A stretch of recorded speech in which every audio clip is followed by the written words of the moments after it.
So now that was a bit technical background, a little bit more interesting here. So what is air scrubbing? Here's two images. If you guys are probably not familiar with it.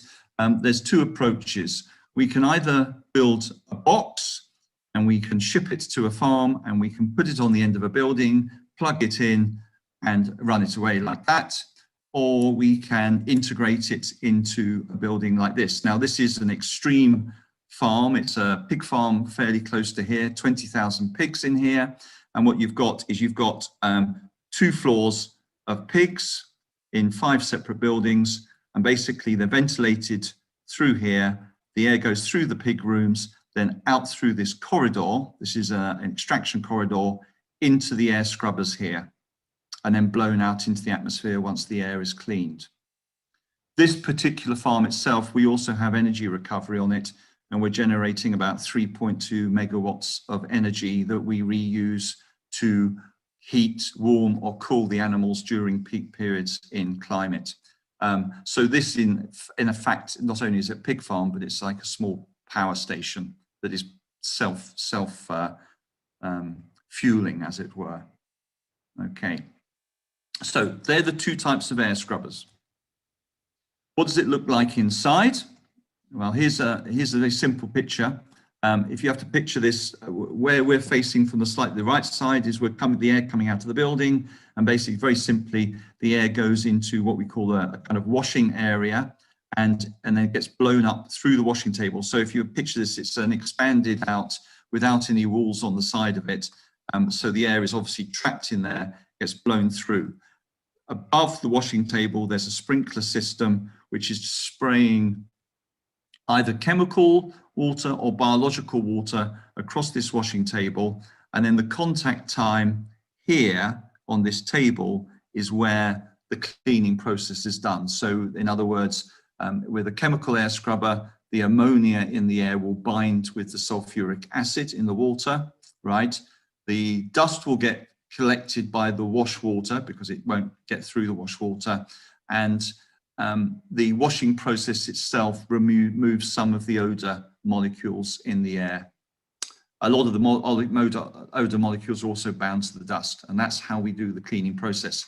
The whole thing is controlled by a computerized system, which is basically made up of a pump system. So basically the water is getting pumped around here, sprayed over the washing table. There's a filter to make sure none of the nasty gunk that comes out of the chicken or the pig house that finds its way into the wash water mucks up the pump. And then it's self-monitoring. So we're checking constantly conductivity. So that's the electrical charge within the water, which gives us an indication of the salts building up because of the end result of ammonia and sulfuric acid binding together is we produce ammonium sulfate, which is a salt. So we're monitoring the buildup of that because when it gets too high, we then have to remove it to some wastewater tanks for reuse later. And then so the whole thing is self-regulating, and it's important that it does that because that provides an optimal washing process. Okay, it's a very, very simple system. And this is what it would look like in situ on a building. This is actually a farm in Welshpool in Wales, where the regulations are quite strict. Basically, you have two chicken houses here, 50,000 birds. The air is coming down the sides, being blown through this end, and then this is the air scrubber room at the end of the building, and then the clean air gets ejected out the top of there. And this is a kind of schematic of the inside of it. And as you can see, it looks very similar to the previous drawing where you've got the washing table, obviously slightly bigger, and the washing area, the sprinkler room down there, sprinkler section, and then this is what we call a drop catcher.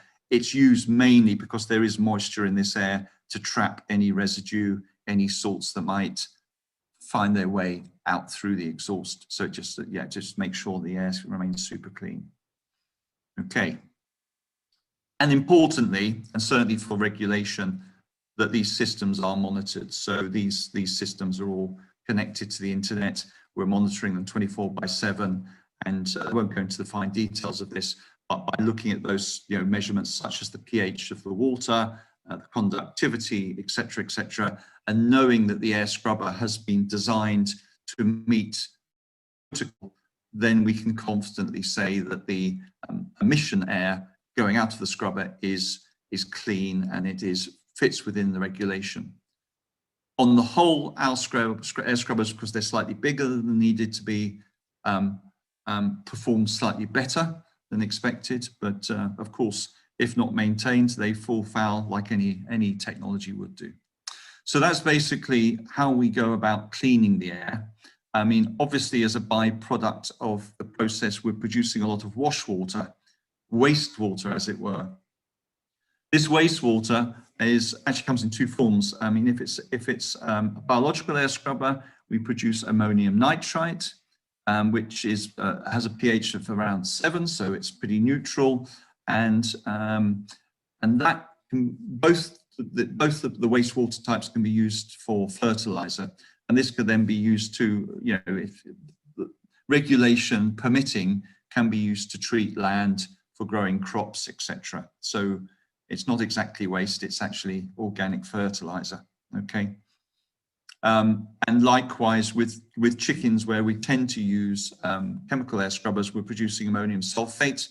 The pH there is around 3 to 4, probably the same level as a Coca-Cola or an apple, so it's not super strong pH, but it's there, and that probably would need to be treated before you put it onto crops or land. But again, it's an organic fertilizer that has a value. So nothing in this process goes to waste.